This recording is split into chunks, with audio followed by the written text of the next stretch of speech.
Hello, welcome back to Rags to Richness, episode number 2. I don't have a little catchphrase yet. I'm working on it. But if you haven't watched episode 1, go watch that one first and come back here. But today, we're here with Laykon. That's all I'm going to say. I'm going to let her introduce herself. But yeah, welcome.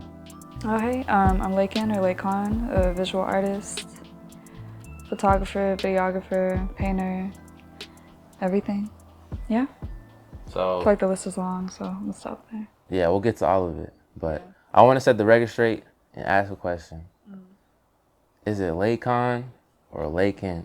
Because I think you introduced yourself to me as Laykon, and then Sonny comes around and says Laykon, and I'm like, oh my gosh, which one is it? So I just choose one depending on whatever my brain decides. So I grew up as Laykon, but it's spelled Laykon, so I was like, oh, just to help my life, my adult life, I'm gonna just go by Laykon. So Laykon is what So you that go way by people now? just, Okay, so For like- my bad. It's for like Laykon. This 2 is years. Laykon. Yeah. Damn. Yeah, that's cool. Well, okay, now I know. So Laykon, not Laykon. So did Sonny learn that as Laykon? Yeah, because he knew me since like high school. Oh. Yeah. Gotcha. Yeah. But I don't really care either way. Yeah. Okay. Yeah. Word. But thanks So- for differentiating. Of course. So we're in her lovely bedroom. It's very zen. I mean, y'all can see the art around here. She's a multifaceted creative, and I wanted to have her on just to talk about her story, because I feel like I don't know much about you. Although we've done a lot of work together. Like, we met how long ago? Like a year and a half or something like that? Yes. school shoot. No, we met for Halloween. Yes. Halloween. Yeah, I threw that's a how- Halloween event 2021. Yeah. So 2022. No, it was No, like 2020. 2021 because I was Yeah. bald. And I was still in college. Yeah. So, yeah, last Yeah, year. because you were like, "Do you need a photographer?" I was like, "Okay." Yeah, because I just wanted to come shoot and just, And you did. shoot It was and really stuff. cool. But that's how I met you. So as an event thrower, what's the word for that? Event organizer? I don't even know. Event organizer. Yeah. Yeah. So you organized a Halloween event. It was a party. Yeah, artists perform and all that type of stuff. So tell me That's about how pretty dope. that kind of came together. Why did you do it? Oh, Why were I you just bald at wanted the to- time? Why do you have hair now? Whatever you want to tell us. I threw that Halloween party just to showcase artists. It was originally for, I'm not even get that energy. It was for something else, then it turned into something more, just having like more artists on, just bringing people together for real, because I like to do that, and it was my first event, and it was pretty successful. It was cool. Like, I just like to see everyone come together, have fun, eat food, be safe for the most part. So For and it the was, most part. Did Yeah. something happen that night? No, we were just in the basement of a church, and a few of us snuck up to the top of the church to like take pictures and stuff in the pews. So like, for one of Sam's album covers, that's what it was from. Really? Yeah, for Oh, that's where those photos came from? yeah, I remember seeing those. yeah. That's so funny. You can put from- them on the screen. Yeah, but that was cool. Yeah, it was cool. Just everyone came together, had a good time, vibed. Probably need to throw another event. I haven't thrown one in a minute. Yeah. Yeah. And is that one of the first creative things that you've done, or have you always been creative throughout your life? I've always been creative throughout my life, but it wasn't until September 2021 when I saw a Banksy painting. It was a rat holding up a sign that was like, "Get out while you can." And I was like, I'm out. Because I was pre-med at the time. Oh, wow. Yeah. Wait, how old were you? 21. Whatever year 21, it is, so- that's how old I am. Okay. You were born in 2000? Yeah, same. But I was born at the end, December. So I just made it. Barely. If I was born any other year, I probably wouldn't know what year I was, like how old I was, Yeah. you know? Because it's like, if it's past 7/7 in whatever year it is, that's my birthday. That's so easy to remember. 7700. That's fire. Yeah, really easy. So with the event, throwing and stuff like that. So you said September of 2021 when you saw that Banksy painting. And Banksy's the spray paint artist, right? That uses No, I took it down. I added some art in here, but yeah. So Banksy's the artist that uses stencils and spray paint, right? Stencils and spray paints, but he also does really good oil. Well, because their identity isn't out there, but they also do really good oil paintings too. And I didn't even know that until... Oh, true. I forgot. They didn't even identify themselves because they do street art and graffiti, right? I guess I don't know why I put that in quotes, but they do that. But they're in the UK, right? That's super cool. I remember looking into them a while ago and just like really loving like their identity or lack thereof, you know? I thought it was like the Batman of like I can't wait of until I art. get to that level where it's like, yeah. Is that where you want to be? Like I kind of think unknown? Do you want to be known for your stuff? that I'm less attached to it because, you know, as your ego and as you grow, you're like, oh, like, I want my face everywhere. I want my name everywhere. I want this everywhere. But I'm like, as long as I'm living off my art and achieving all my goals and being very, very successful, because I know I will be, then that's cool. Like Rick Rubin, kind of, because no one really knew his name until recently. And it's like, oh, he's produced this, Really? and this. Yeah. Well, I had no idea. So I just found out about Rick Rubin. I That's, knew that's that the thing. You just now found out about Rick Rubin. that He's was been intentional. working with these people, been working with all these people, been like, started Def Jam, record label, all that stuff. So like, I'm okay. I released that ego part of myself where I'm like, I'm okay with being behind the scenes and working with all the people that I am. It's cool. Yeah. Yeah. That's fine. And if I'm also not in front of the camera a lot, that's cool too. Yeah. Yeah. Just gotta balance both and learn both. Definitely. Wait, I want to go back to this September 2021 thing. So you were pre-med. So up to that point, did you have this desire to do art, but you were like, I don't know if I should really leap into it? And what did that come from? Like you? Did that come from family? Like where? More so family, because like I wanted to go to a fine arts high school, and they were like, no. I wanted to go to art school, and they were like, you might be broke though. And like the last conversation I had with my grandma, she was like, oh, how's your art stuff going? I'm like, oh, it's going really well. I'm doing this, this, and this, and that's just what I did this week. And then next week I'm doing this, this, and this. And she's like, yeah, you know a lot of artists die poor, right? And I'm like, Bro, so they still are like little side comments and stuff here and yeah, there. yeah. So That's cool though, because I'm the first one. So like my entire family has been very creative since time. Like all of them have played multiple instruments, have drawn, painted, photography, all of that, but none of them have actually pursued it. I'm the first one to actually pursue that shit. So art runs in the family. Oh man, curse. Yeah. Okay. I'm dead. I just Yeah, make sure. be yourself. I want you to be comfortable. Okay. So art ran in your family, but it was never taken seriously. Like you could pursue it as a career. No. Do you think that's just because? Let me just ask you, why do you think that is? I think it's society and everyone not really believing in themselves in full. Because I talked a little bit with my grandma the last time I spoke to her about being an artist. And I'm like, yeah, you know, artists were super sensitive and stuff. She's like, yeah, I used to be like that. I'm like, oh, why aren't you like that anymore? Because I feel like, well, not feel like, I know everybody is an artist and a creative at the end of the day. Like, all kids are creative. But what changes from being a kid to adulthood, you know, that part. So, yeah. What do you think changes from childhood to becoming an adult? Well, I mean, education and stuff. Education isn't for, well, school. School isn't for education, it's for institutionalizing kids. So, yeah. Say that 2 more times. That's crazy. So, yeah. Like, even Pablo Picasso, horrible man, but great artist, was like, yeah, it's better.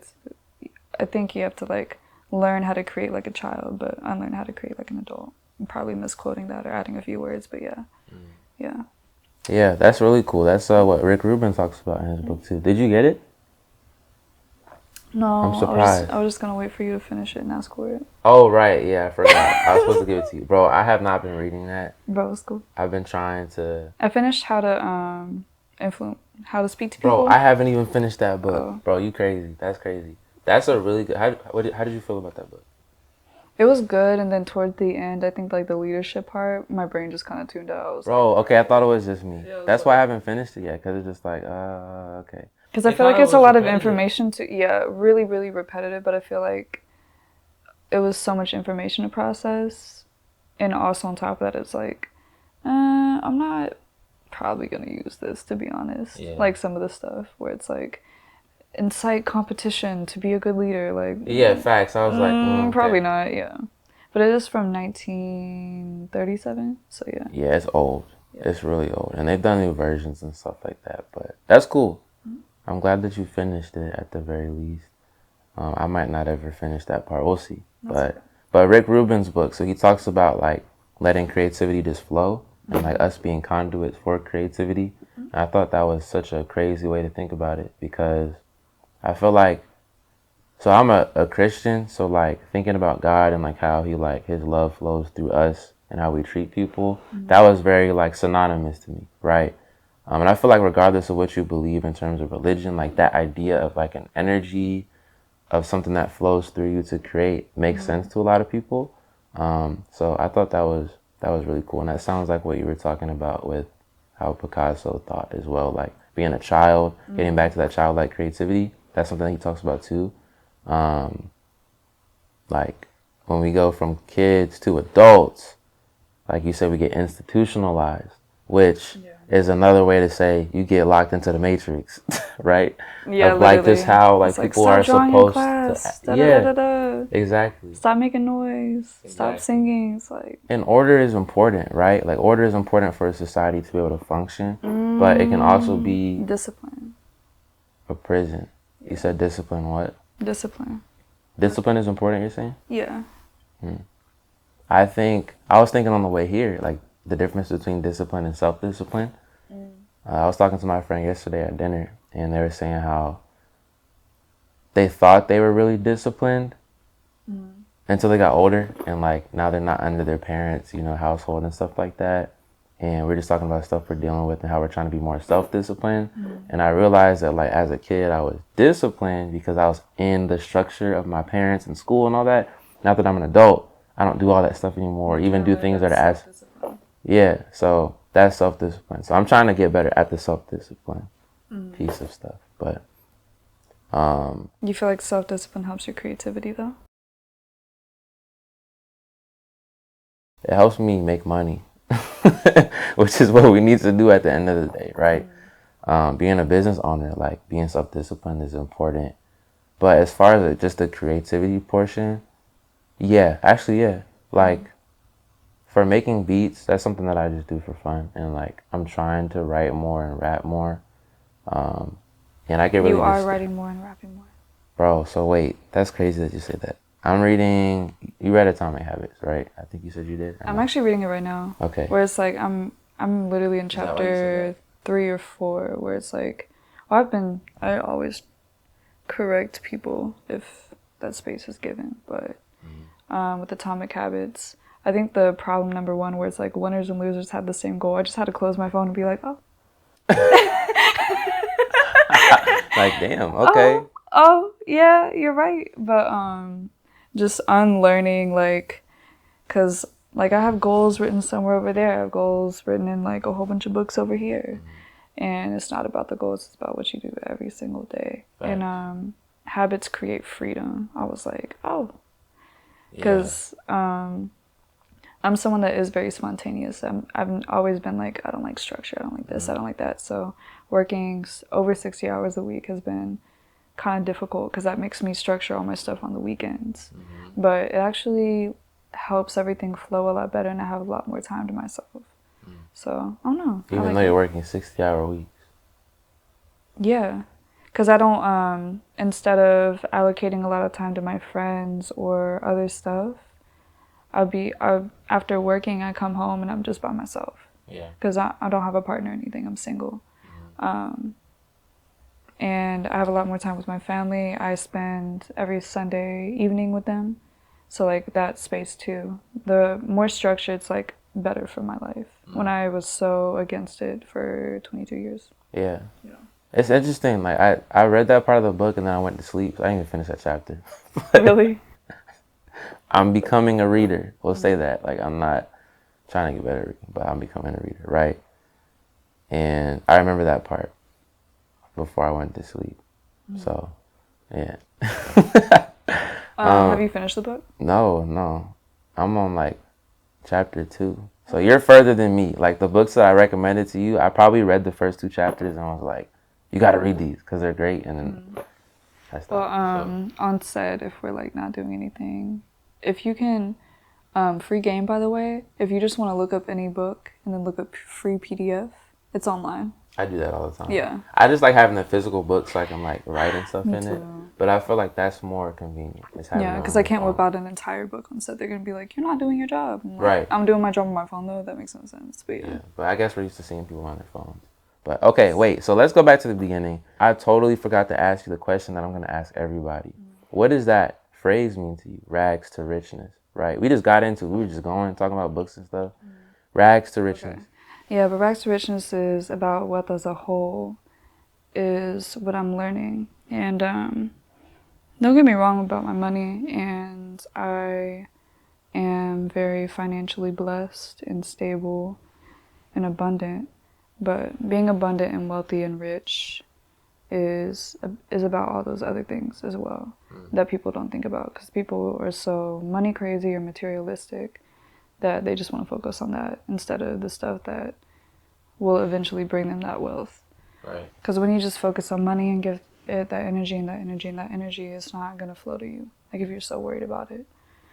So yeah, I think richness is about the richness of life and the beauty of life. Like coming home and petting my cat is probably going to be way happier than coming home to some empty ass mansion. So yeah, I feel like my life is pretty rich as it is, and I'll only get richer. Yeah. Yeah. Do you want to host a podcast from now on? Oh, okay. That's like the whole point of the podcast. Okay. Like the first few sentences you said about like not just financial wellness, but emotional, spiritual, physical, personal. There's the other cat. Oh my gosh. Y'all, we have so many cats around here. They're running around and they're just I know, but it feels like a whole family of cats. Yeah, that's the whole point of this podcast is to tell people stories like you in hopes that people will not just reach financial wellness in their creative entrepreneurship journey, but all of the other things. Yeah. Personal, spiritual, emotional, physical, everything. So it's just reorienting people's minds and reorienting your own mind, because you can only lead by example. Yeah. So like if you're over here like I'm getting this money, I'm getting that money, like, I hate that shit. It's so cringe. Yeah, bro. They down the arm and like, yeah, you niggas not getting it like me. Like, all right, bro. But the thing is, I know people like that, That's and I'm so like, cringe. You're homeless. Like, dang.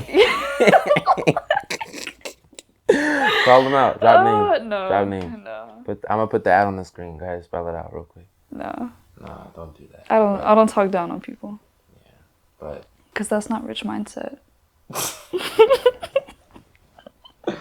my gosh, bro. No, I actually don't talk down on people, because I'm like, even if someone does me dirty, maybe I'll speak on my experience, but even then I'll like speak on it once or twice and just let it go, because if you're like that, you like that. It's cool. There's nothing I can do about it. I want to talk more about your artistry stuff. Like, obviously we're in your studio, right? Like there's paintings everywhere, photography, all of that, right? So how did you get started with photography, with painting? Which one started first? Painting. Okay. And how did you get started with that? I've always painted. I've always identified as a painter. I actually just went to Kennesaw for drawing and painting, whichever one, for a fine arts degree. Did not graduate. My professor last semester was like, yeah, girl, why are you here and drop out? You're already doing what you want to do. And I was like, damn. Because he was like, you're always coming to class late. You're not like finishing your work, da-da-da. You're not like putting your energy into this work. I'm like, yeah, but I'm doing this and you want me to do this. And I just felt like it was very limiting, even though I have really, really great professors that would give me some creative freedom. I would just be like, bro, this is not what I want to do. Like, I want to be doing all this shit. You just want me to do this. Yeah. Which I understand. And I always think you always have room to grow and there's more to learn.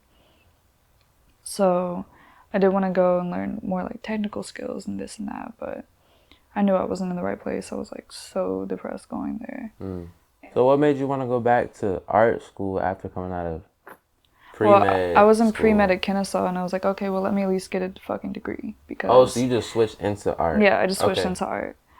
Because I've been going to college since 16, and I don't have a degree, and I'm 22. Dang. Yeah. You've been going since 16? You genius? No. So it's easier than AP.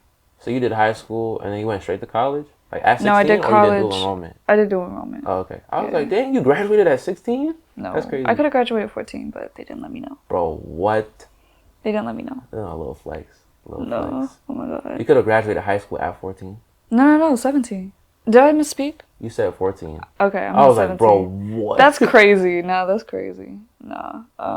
But I feel like academic intelligence doesn't translate to a lot of worldly things that you need to know. So I don't think it's like a flex or anything. It's like, I know how to read and spit shit out on a test. Okay, cool. That's not. You know how to take tests. Yeah. I mean, that's what we're conditioned to do: take tests and do things in a time crunch. But and then, what was the original question? How do you get into painting? Art, paint. So you went to school, and then you left school. I left school last semester. I do want to go back though. Okay. I do want to go back though, just to have a degree under my belt. People like paper. It is what it is. And also just like a little bit out of spite, because they're like, you're not going to graduate. I'm like, I graduated though, so. Yeah. That'll happen when it happens though. I'm thinking of going back and getting something like photography or film though. But I don't want to go. Not painting? Probably not. Even though I do love painting. I will host a solo show this year. So drawing and painting has been there most of my life because it's the easiest medium. Like, you're just with the thing, you draw, you paint. And then I just randomly picked up a like early 2000s little digital cameras. And I would just go out and about and like take pictures and stuff. And then one of my, well, I don't want to say one of my people, but he's a really dope photographer in Atlanta. He was like, yeah, this is the best female photographer in Atlanta. I'm like, bro, I'm just walking around with like this 2006, like really, really bad camera. But, and when was this? When did this happen? I want to say last year. Okay. Like spring, summer last year. And you left school 2021. No, I left school last year, end of last year, 2022. Oh, so this is really recent. Yeah. I didn't know that. Yeah, but like when you're on the right path, everything just absolutely falls in place. So pre-med was 2021. Yeah. And then last year at the end of 2022, your professor was like, yeah, just go and do your own thing because you're doing well. Yeah, and that was the second professor to say that too. So I was like, I really need to go. Yeah. Yeah. It wasn't like the first time you said it either. The first time you heard it, were you like, okay, like I'll think about it, or was it like, nah, like I was like, you have a point, and you're very valid, because I think school is built for certain people. I'm not a school person. Like, I love learning, don't get me wrong. I still learn, I still make homework for myself, I still like sit and learn and do stuff, but no. It's just that structure is not for you. That's the thing that I'm seeing, like structure, like, or just because also like, oh, you have to sit down and create for 3 hours. Okay, I'm not built like that. I want to create at 3 a.m., you know, or I want to sit down and meditate first and pray and write stuff out and then go and paint. But like in school, you don't have that. It's like, okay, you have to sit down and paint for 3 hours, yada yada yada, blah blah blah. And it's like, that's not what I want to do. That's not how I work. So after that first professor said that, you were like, okay, like that kind of sounds reasonable. But when the second one said it, were you like, all right, like, yeah, because the second one, that was the second class that I had with him, so he knew me a little bit better, and was like, bro, no. I'm like, yeah, you're right, my bad. And there were 2 separate people? 2 separate professors, yeah. Gotcha. Yeah. So how long did it take you after they told you that to be like, all right, I'm leaving? Well, he was like, basically he was like, you're gonna fail the course, like you haven't been here. And I was like, oh. Is there anything I can do? And he was like, well, yeah. I mean, you're gonna get like a C basically, but to me that's failing. So, or I could be wrong. I could have already been failing. I'm not too sure, but my attendance wasn't it. But and then he was like, well, you can still come back to class and learn. Like, I'm not gonna make you not come back to class and stuff. Like, even if you drop out of class, you're still welcome to come. And I was like, okay. I did not show it past that. I'd really, because it was so crazy how I worked basically Monday, Wednesday, Friday, Saturday, Sunday, and I had classes Tuesday and Thursday, and then all of these creative opportunities just kept on popping up on Tuesdays and Thursdays. So I was like, okay, yeah, I'm not going back. So yeah. So it was like a natural transition. Like, you just weren't spending a lot of time in the classroom because you had a lot of outside of classroom opportunities. What were those opportunities? Were people hitting you up for like shoots or like to paint things or for events? Like what are those? Kind of all of all of the above. Like, I think one of the shoots I met you with at school shoot, that was one of the days. But I think that was the year beforehand, was it? I think that was 2021 still. Yeah, It might have been 2021. 2022. It just but happened might to have fall been on the a school beginning. day, and that was when I started to be like, all right. But I know when you close doors, opportunities do open. And right now I work in film, and I was like, all right, God, if you want me to just work in film or take this other route, get me a film job, and I won't go back to school next semester. And I got a film job. I was That's like, okay. awesome. Yeah, so I'm pretty grateful. That's cool. what I wanted to ask you about. What is that job like? I was trying to resist asking you before we started recording because I wanted to hear about it on camera. But It's cool. like, who are you working for? Like, what do you do every day? Like, what is it? Skydance, and the code name is Zoltar. It's season 2. Skydance. That sounds familiar. Skydance Productions, yeah. But it's pretty cool. It's like a rom-com. It's But cool. you can't talk about like what it is yet. Not really. Yeah. Okay. Yeah. Then Oh, don't not talk like too much not to about this it, extent, but yeah. Yeah. But Can you talk about like what your role is on set? I'm COVID, so basically I'm like, put your mask on or doing COVID tests or stuff. Like that's what I'm about to go do so that's all day. still like highly regulated on set. Yeah, for this one. But goal is to get out of COVID, and I already have those basically like just there to build connections and stuff. So right now I already have connections to like the art department, to the set decoration department, to set deck, to being a set PA, to be, like I already got all these people's phone numbers and stuff, and it's just now March. I've only been working there for 2 months, so it feels pretty good. I've only been on set for a couple days too. So for those people to also recognize my face and know my face and know my name, that's cool. That's so really cool. Yeah, but goal is camera department. So yeah. So I know camera. I don't know too much about like all the different roles in film. Although I do work in film, I just know the ones that I need to know to do what I'm trying to do. So camera department is like DP, AC, like all What's that AC? Stuff, right? Assistant camera. Yeah, like assistant camera, camera utility. And all that. Yeah, camera utility, camera loader. Basically like loading and unloading things from the truck and doing the operation stuff. The lens operator. So like there's a difference between being the camera operator and the person that operates the lens. I thought that was so fucking cool. Yeah. So the person is literally on set. Right? No. The focus puller, right? No. There's a lens operator. Really? And there's a camera assist, yeah. Really? So there's someone on set like looking at the scene and like adjusting the lens. Oh. Yeah. So what, do they like adjust the aperture and all that stuff depending on what the director wants? And then there's someone that pulls focus. Like there's 2 separate people for that? No, the aperture and the lens person's the same. So the person that adjusts the lens, they're adjusting focus for the lens? I thought that was the first AC. I might be wrong. I don't know. But I haven't worked on any official film set. Well, that's how it is on our set, but yeah. But I also just started working on set, so I don't know absolutely everything. Yeah. Also, thank you for accommodating for all the cat hair. My dog sheds like a cat. Oh, okay. It's ridiculous. So I'm used to it. I didn't even think anything of it. You just meant for the camera, bro. You're so ridiculous. But yeah, goal is camera. They started at like 40 an hour. Ooh. Yeah. So. Why you whisper that? Hey, say it loud and proud. Say it proud. But I don't want these people to know what my pockets look like. But big. We'll just cut it out. Big. We'll cut it out. That's all that matters. So that's where you want to be. So what do you have to do to get there? Just started as camera utility, joined the camera union and local 600 if you're interested in film.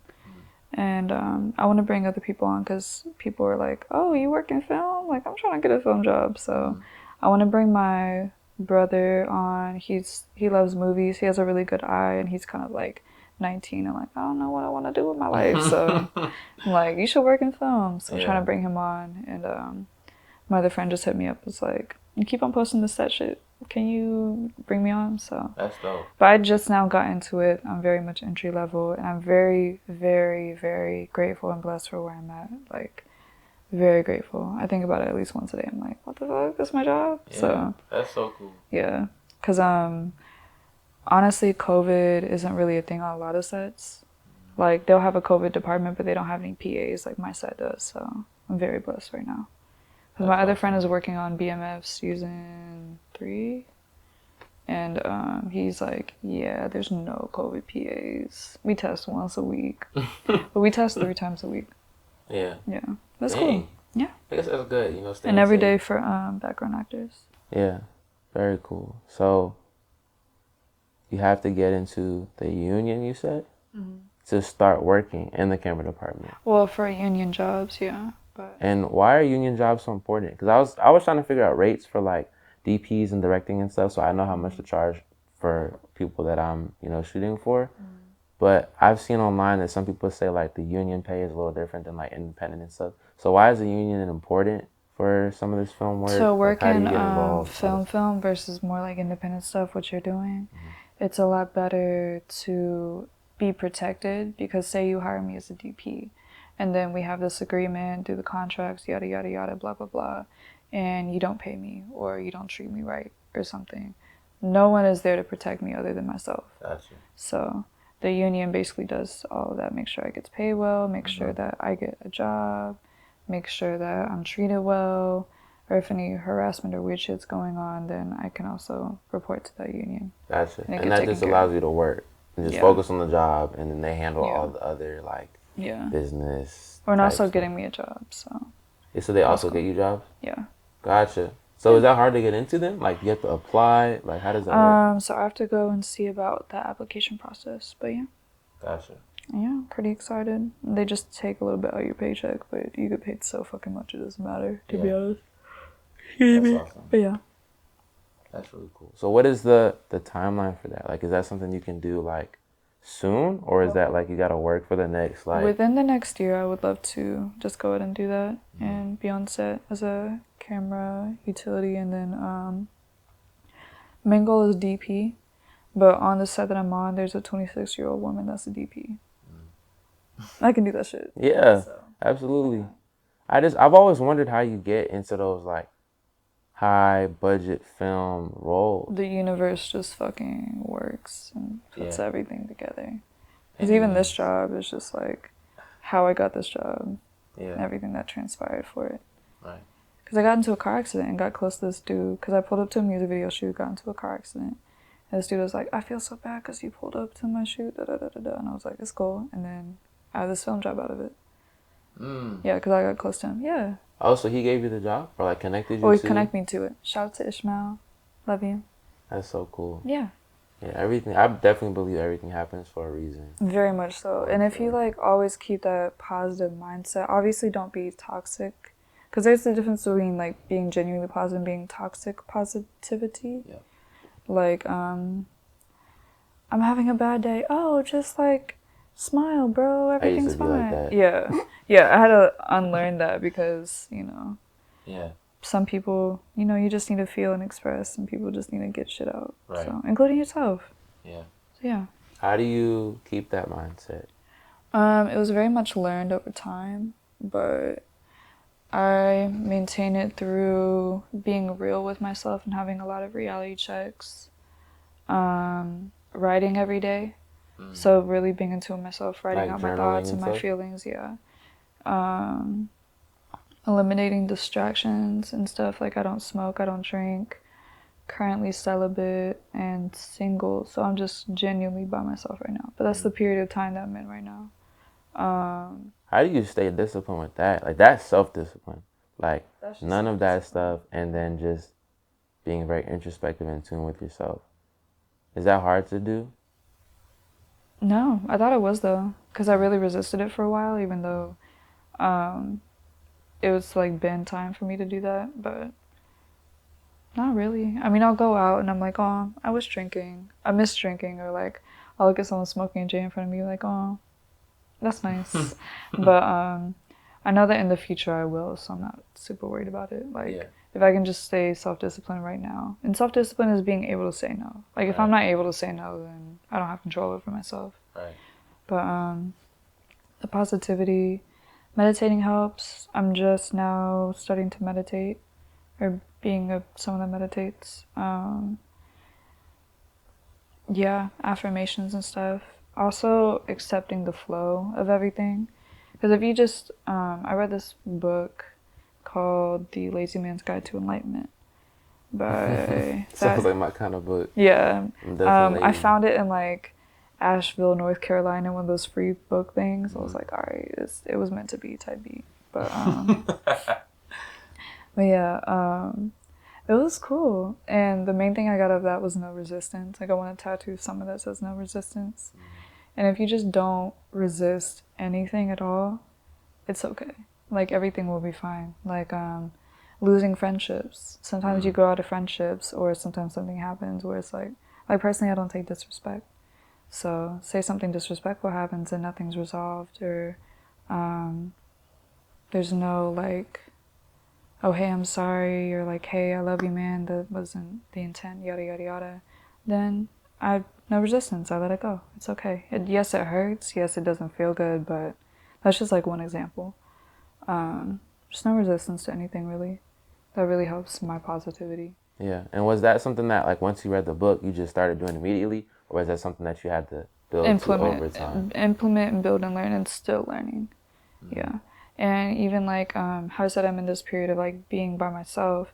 Sometimes I get lonely as fuck. Like literally yesterday I'm just like, oh, I'm just by myself. I know I have like multiple friends I can text and reach out and call, but it does, sometimes you just have to accept everything that comes and all the feelings and stuff, and just be like, all right, cool. I know in the end, like, God got me, so I'm not really worried about it. Yeah. Yeah. And why are you doing all this? Like, did you feel like you went too far with certain things? You were like, like, I gotta Bro, chill. I was smoking like an eighth a day.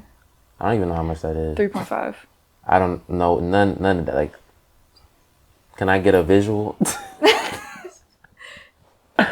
Dang. Okay. Yeah. Yeah. Yeah. A good amount. So was there like something that happened where like? Oh, I you were had a like, dream. oh, This shoot, lady like, was like, you need to stop smoking weed. I was like, all right, that's God. oh snap. Yeah. Do you And then, dream like that? Yeah.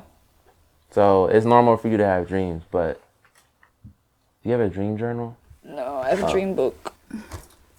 Definitely recommend this. I don't dream. What does that mean? Do you drink caffeine? No, You don't dream at all? barely. Like That's I think really weird. I think I just like I might be a robot, low key. Nah, I think I know there's two different types of sleep. There's like the deep sleep. You and should then REM like sleep every day. If you sleep for 4 hours, I get enough sleep for sure, but I think like if I sleep for a long time and then I wake up and go back to sleep, I'll dream then. But I don't dream like during the deep sleep. Like if I sleep, like last night, I don't remember any dreams. Maybe I do dream, I just forget. I actually do. I do dream. I think I just forget them really, really fast. So to start remembering your dreams, just keep a dream journal by your bed and like write down, or like in your notes app if you check your phone every morning, like just quickly jot down something, or like just remember one thing and think about it in your head, and then sometimes you'll remember one thing and then everything else will like start to fill back in. Yeah, yeah. Like my girl will call me like in the morning and be like, I gotta tell you about my dream. Like not almost every morning, but like multiple times a week. I'm like, dang, like you remember all of your stuff, but I don't really remember my dreams like that. Yeah. Maybe because I'm like so like focused on what I have to do for the day as soon as I get up, so maybe I forget. But pay attention to your whole day though when you're asleep and awake. Yeah. Maybe I need to be more present instead of like focusing on what the next thing is, what I have to do. But it sounds like you're very in tune with yourself, at least right now. That's what it looks like on the outside. Right now, and I'm learning to be, for sure. There's always room and opportunity for growth, so. Yeah. What a humble answer. That's someone who's in tune with themselves would say that.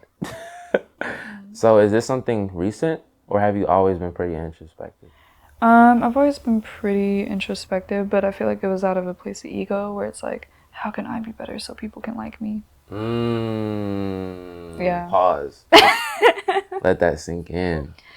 Yeah. You just like stabbed me in the chest with that, bro.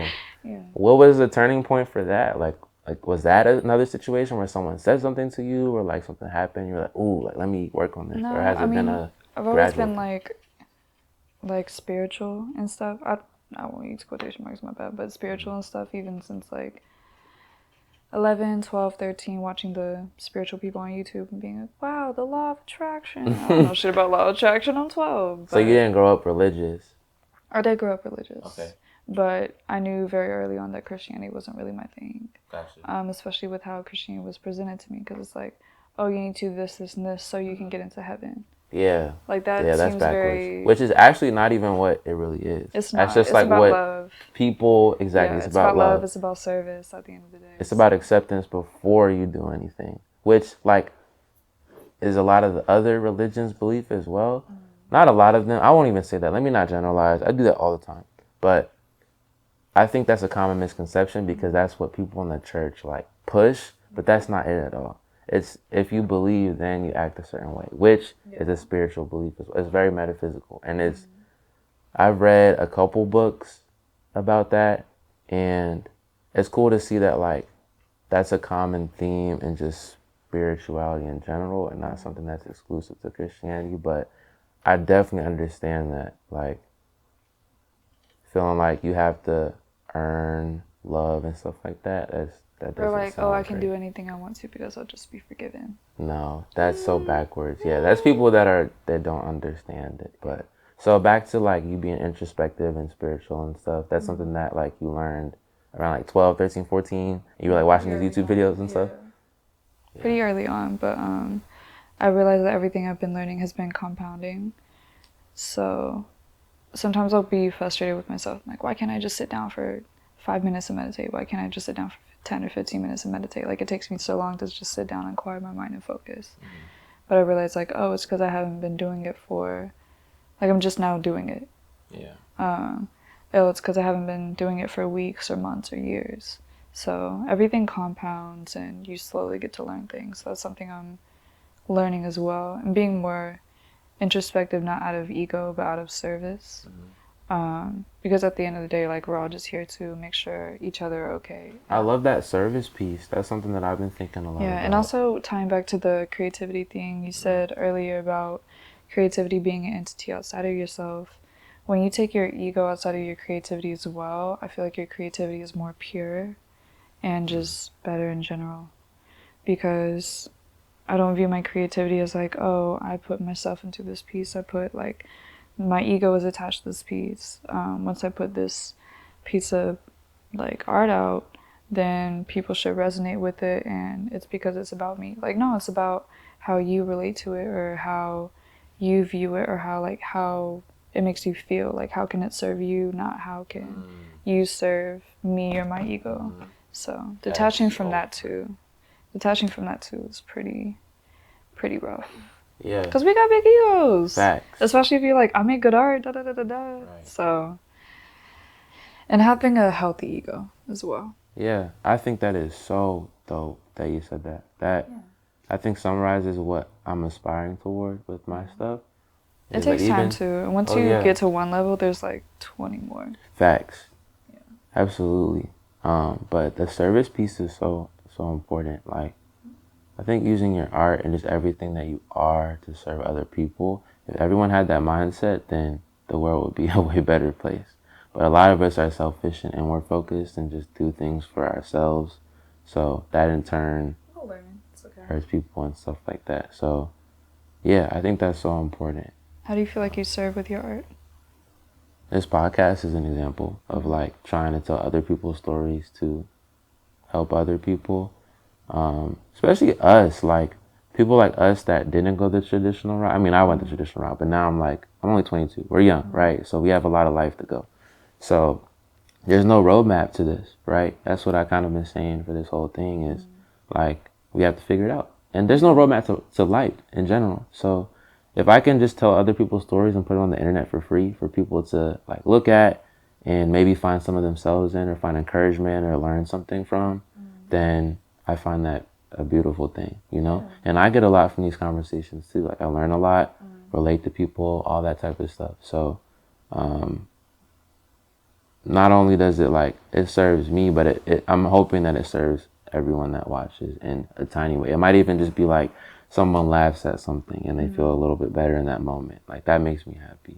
All the way up to people who have big life revelations and maybe like, I don't know, quit their job because they saw me do it. And they're like, I've been waiting for like the confirmation to do this, and this was it, you know? So, I mean, that's a small example, but like, I want my whole life to be that, to serve people, whether it's one person directly or a big group of people. But I think it's great that you said that. And I think you said it more eloquently than I could have said it. But yeah, that's fire. Word. Cool.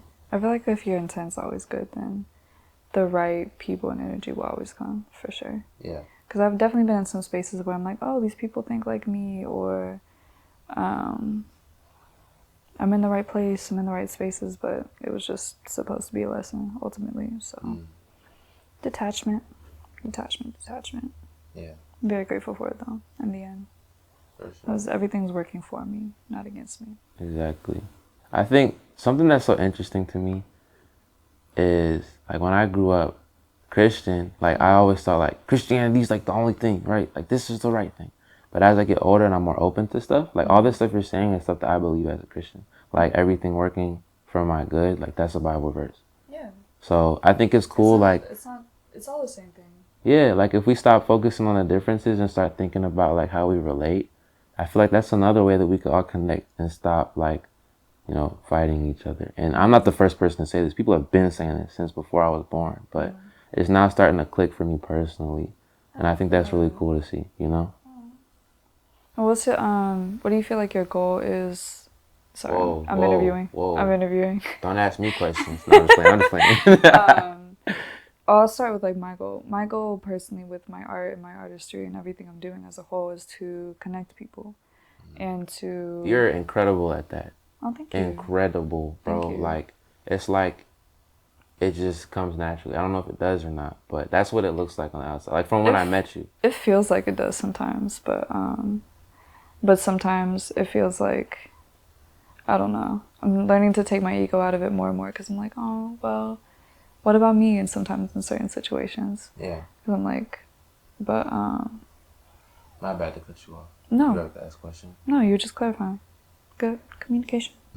But, like, what my goal with my art is to communicate and make sure that everyone feels seen, heard, felt, and knows that they're a part of a bigger whole, that we're all the same person at the end of the day. We all have the same feeling, we all have the same things. And even if not every single... That's how you feel? Theo agrees. Yeah. But yeah, my goal with my art is to, she's so funny. My goal with my art is to just really connect people, make people feel seen and heard and felt.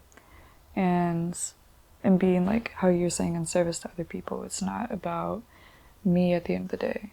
Even though it's a part of my soul, a piece of me in that art, it's not about me. Especially once you put art on social media, put it out into the world. So connecting and making sure that people feel felt. And I wanted to ask, like, what piece of art might not resonates with you in this room? Yeah. I was waiting for you to ask that question. There she goes. She's scared. I just want to say real quick, the conduit piece is important too. I know we touched on that earlier. Like, Rick Rubin talked about it. Kanye, we can bleep his name out. Kanye, bleep it again. Bleep it, but like his face over your mouth. But there was a clip of Kanye talking about that, and he just basically said that we're conduits for that. So I think that also helps you take your ego out of it, you know? Like you were saying earlier about how, like, it's not about us and, like, serving our ego, but about serving other people with it. And if we think of it as, like, the idea is not even ours to begin with, and that we're just the vessel through which it flows, and I feel like that helps us detach ourselves and not feel a certain way when people don't like it, and not feel too good about it when people do like it, you know? Just to be humble and very grounded with it. And also realizing that ideas are living things. Yeah, I don't know if that's too deep. No, I like that. I've had an idea or thought of something or written it down, but I haven't acted on it. And then I see somebody in my circle do the same thing that I wrote word for word. I'm like, how did you know? But I'm just more so grateful that the idea was done. So. Bro, you are in such a great... You're going to love this Rick Rubin book. I might just give it to you because I'm not reading it right now. and then I'll take it back when you're finished, but I think you'll love it. Like, he says that almost word for word. Yeah. That's crazy that you said that. But sometimes I'll just like give people ideas because I'm like, I have a lot of ideas all the time and I'm very grateful for it, but I can't implement every single idea. Or also choosing a medium for an idea, but that's a whole conversation. Because since I'm so blessed to be able to express ideas through so many different mediums, like from painting to photography to everything. Sometimes I'll get an idea and I'll be like, all right, this idea is really good, but like, how am I supposed to express it? Is this supposed to be a written story? Is this supposed to be a painting? Is this supposed to be a song? Or is this supposed to be like an experience, like an event or something that I'm supposed to... How do you figure that out? How do you decide? I'll feel it out for a minute and really sit with it. And it depends on how the idea comes. Like, if it comes more visual, you know how like you'll just get a flash of something visual in your head and you're like, it's probably a painting or a drawing or a piece of photography or videography. But or if it's just an idea, like a word, then I'm like, all right, well, can I throw it on a t-shirt? Can I write a poem about it? Can I, like, just kind of feeling everything out? And sometimes it's multiple things. And sometimes you expand upon ideas that other people give you.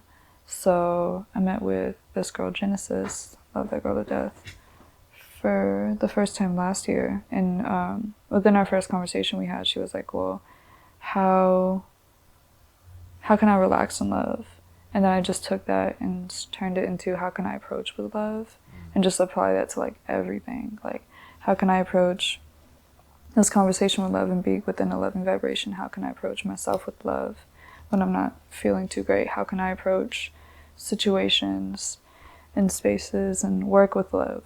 Like, sometimes I don't want to I'm grateful to go to work, but like, I don't want to wake up at 5 a.m. Sometimes I don't want to go to work until 2 a.m. Sometimes it's like, how can I approach that with love and gratitude instead of, So thinking about that, I'm like, all right, well, how do I apply that idea to something? Or, yeah. And then sometimes a lot of ideas can go into one piece as well. Like, I don't know if you noticed, but like, say that piece up there has a whole bunch of words and stuff. Or this one has a whole bunch, this isn't finished, but like this has a whole bunch of words. It's like, sometimes things just free flow. So, yeah. Ideas are living beings. I'm very grateful to be a conduit for them, for all. Obviously, being spiritual is really important and influences your art a lot. What would you say to someone who's like, I don't really understand all this spiritual stuff. It doesn't make that much sense to me, but I see how it's helping you. Like, what value do you think thinking a little more spiritually could provide to people?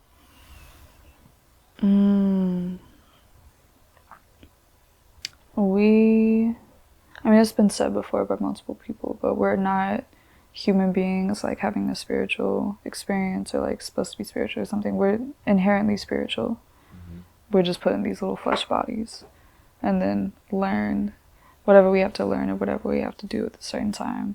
Learning to be spiritual, like going back to ourselves, because that's our true essence and our true nature at the end of the day. Think of, like, look outside. The trees are spiritual inherently. The cats are spiritual inherently. We're spiritual inherently. So I feel like the more that you're disconnected from yourself, the less spiritual that you are. And I know that being spiritual isn't for, like, my version isn't for every single person. But it's also holding space for yourself and being more connected to yourself through, you can do it through so many ways, through psychedelics, through communication, through ancestors, through this, through that, through art. But at the end of the day, we all are spiritual beings just having a human experience. So it make me kind of sad that they don't see the point, but I would just tell them to sit and listen for a moment, and just be. And then that within itself is deeply spiritual. So, yeah. So, do I just like sit on my ground and close my eyes and just meditate, like what does that look like? Like I have no experience. Like I'm not really religious, or maybe I grew up religious and I'm kind of out of it because now I'm an adult. Like Well, where do think I about what was your last start? spiritual experience, religious or not. I don't even know how that would be defined. Like I don't know how to Don't answer the define it. question. You know. Don't define it then. So how do I answer the question then? What was your last like spiritual experience, spiritual encounters, something where you felt something that wasn't I see you? what you're saying. Yeah. Like this thing, like it just. This thing that you can't feels really like explain, some- but yeah. it feels, yeah, the feeling. Probably when I decided to leave my job. There you go. That's spiritual within itself. Yeah. You broke free of a part of the matrix. Congrats. Thank you. We were Takes a working on the minute. rest. Yeah. But Bro, casual conversation. Yesterday I was talking with two of the background actors, and like within the first 5 minutes of conversation, we were talking about like how society is crumbling and how our government is not gonna last long. And I was just like, oh, this is just on everybody's mind at this point. bro, for real, that's how people are feeling. Yeah. The government's about to die. There's about to be anarchy and all that. Dang. Well, you heard it here first, everyone. Well, not anarchy, but I think that The our Purge. current structure. No, I hope not. I haven't seen that movie. I just know about it, but I've seen the trailer, and that's all I know. I don't think it's good. But I heard it was trash. I don't think the premise is good. Like, because it's basically a commentary about human nature, and that our human nature is to be violent and to be out for each other and to be horrible. I don't think that's who we are in our essence. It's not. You know, since the beginning of time, maybe there's been like a lot of wars and violence and stuff, but who we are in our essence, like we want to help out people, we want to take care of people, we want to care about people, we want to even do it anonymously. Like it feels good to hand out food to a homeless person, keep driving, even though no one saw that you did it, you know? So, yeah. Do you feel like everyone's truly like that deep down? And that we just don't know it? Or do you feel like that's mostly how you feel? I want to say so, but I also know that not everyone has good intentions, and that's what I'm learning to differentiate from, because I would surround myself with a lot of bad people, but I'd be like, oh, look at all their 3 good attributes. Don't look at all that. Look at their 3 good attributes. They're so great. So Yes, you were always a more like optimistic, positive person, or would you say balanced? Or? I would say I used to be really negative and pessimistic and really. Really? Yeah. I would not have expected that. But I was around people that I wouldn't really. I don't know. I just wasn't myself for a while, but I'm myself now, which I'm very grateful for. Yeah. Yeah. That's awesome, and still growing. I'll add, because you said that 3 times so far, so you know. Always. Yeah, that's important though. So. Creativity conduit. Oh, what piece? Yeah. What piece do you resonate with in this place? Look all. Well, I have one of them in my home. Oh, which one? This one. I think this is the one right here. You have that one? Oh. Yeah. I feel bad because someone asked for that one, and I forgot who it was. But they were like, "Can I get a print?" I'm like, "Yeah." I have that print for them, but I forgot who it is. Can I take it out? Yeah, you can. I want to show. You can take everyone. those out. Listen to my friend's frame. I need to return it. Okay, so this one is the one that I saw. I'm going to hold it up for the camera to see. And it's also in that, I don't know if you can see. In the corner? Yeah. I thought that was magazine. the one. Yeah. Yeah. Oh, that's a magazine. I got it in a magazine. Snap. That's fire. I don't think I knew that. That's really cool. Hmm? But yeah, this one, she had an art show, and I saw this and needed it because I had just painted my room green, I think. And I said, well, this red would pop off super well. I have it framed, and yeah, that was a picture that I took off like some 2006 camera. Yeah, full circle. This is the one she was talking about earlier. The camera, the 2006 camera. I went Look to at that. That's someone's fire. birthday who I still don't know that well, but they just had a whole bunch of red lights set up. Yeah, I love it. I just love the energy in it. Like, it just feels very chaotic. It felt very chaotic. It looks chaotic, like everything. It felt so chaotic in there. So you did a great I'm kind job of like communicating. I'm learning to be, I don't know, social. I feel like I've become more and more social, but at the same time, like, some people I just don't know how to interact with. Like, Yeah. I just feel very socially awkward. Mm-hmm. But not that I'm uncomfortable with myself. It's just like, what the fuck do I say to these people? Bro, I understand that so strongly. Until I read the How to Win Friends and Influence People book, like I realized how much I wanted to talk about myself. And then that book helped me flip that completely on its head and really care about what other people like, how can are passionate about, what they want to say, and all that. Yeah, you know? actually listening. Exactly. Exactly. And now, like, Or when I being go too into a eager conversation, sometimes. Like, I'll be like, oh, I want to be everybody's friend. Like, not everyone's gonna like you, bro. Facts. I just want everybody to like me. I want to be Yeah. everybody's friend. Like, Facts. It's not feasible. Facts. I would definitely say that, like, in college, I was a people person, but I think I was a people person because I wanted People to be liked pleaser by or people everyone. person? Exactly. People pleaser. That's what I realized. And once I graduated, I came out of that a little bit.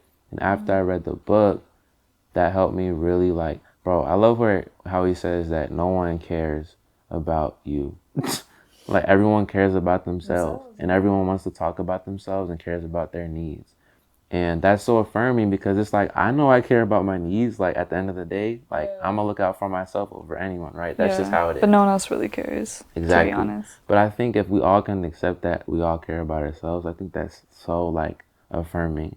And once I read that, I was like, oh my gosh, that makes so much sense. Now I'm going to focus on that and everyone else and, like, really get to know people. And it's gotten so much easier. Like, It does. I'll ask you your name and really remember it. Like, if I forget, I'll ask you again. I'll ask you to spell it, all that, whatever I need to remember it. And then when we talk, like, I'm really engaged. I love that. You find that, like, again, you have a lot more in common with people than you think. If you really listen, like, if they say something, or you learn stuff that you didn't even know. That you think that you don't even have anything in common with. Yeah. Those are the people that's like, oh shit, we're the same. Exactly. Because we're all human at the end of the day. And I feel like if we talk long enough and are open enough, then we'll realize that. But you'd be surprised how interesting people are if you give them the space to talk about what they love.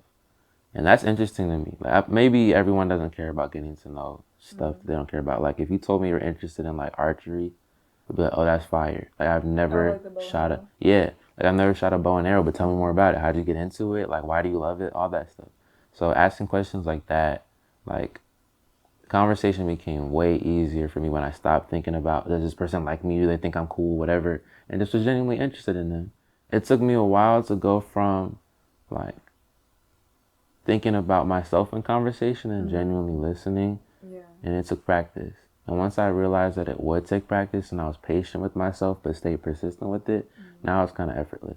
And it's not relationships perfect. improve, like, Yes. tenfold. Oh my gosh, bro. I feel so much closer to so many people in my life because of it. And it's incredible.